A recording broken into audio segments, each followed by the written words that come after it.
This video shows how to mount and adjust the HLR double axis with a connecting shaft. Place the first HLR linear actuator on the fastening points. Align the actuator roughly within the system. Place toe clamps on the fastening points and tighten the screws lightly.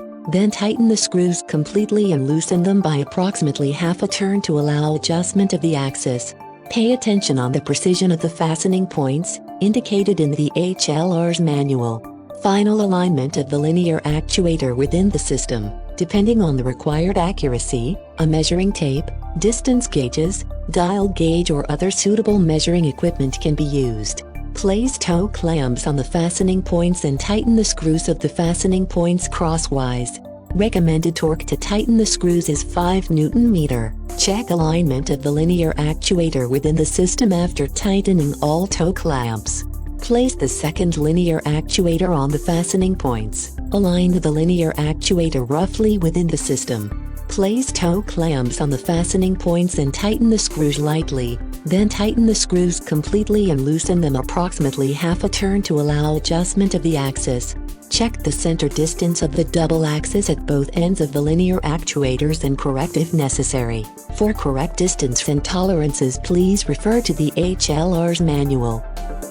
Align the linear axis axially to each other. Use the end faces of the drive stations on that side where the connecting shaft will later be mounted. For the maximum permissible offset of the drive stations, please refer to the HLR's manual. Align the double axes parallel to each other. Distance gauges, dial gauge or other suitable measuring equipment can be used. Set the same distances between the individual fixing points of the double axes. Make sure you do not lose the second actuator's correct axial alignment.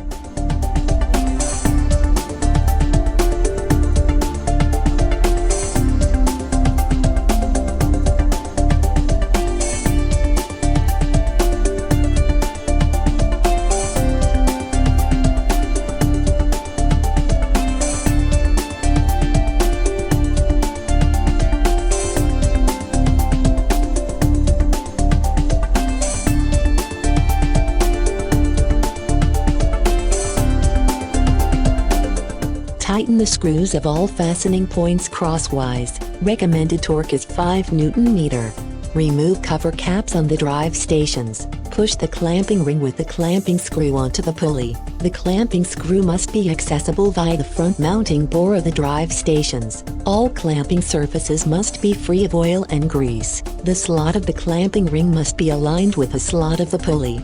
Insert the shaft trunnions into the pulleys and adjust the protruding length between clamping ring and shaft trunnions. Fasten the clamping ring through the front bore of the deflection station with the required tightening torque. Insert the shaft trunnions into the drive station of the second linear actuator. Proceed as with the first actuator.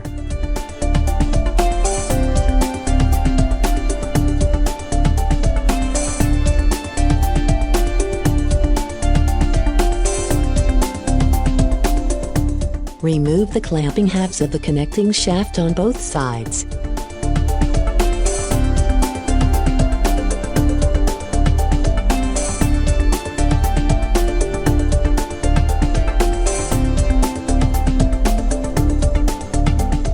Check the length of the connecting shaft. If necessary, readjust the coupling halves. The correct length of the connecting shaft is indicated in the HLR manual. Align the carriages of the double axis with each other. Push both carriages to the internal stops of the drive stations where shaft trunnions were mounted.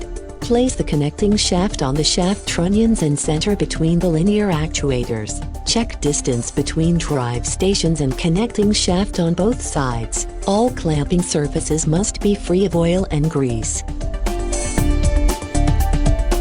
Position the tension halves of the connecting shaft and tighten screws lightly. Tighten clamping screws in such a way that an equal-sized slot between coupling halves and tension halves is reached. Recommended torque to alternately tighten the connecting shaft's clamping screws is 7.4 Nm.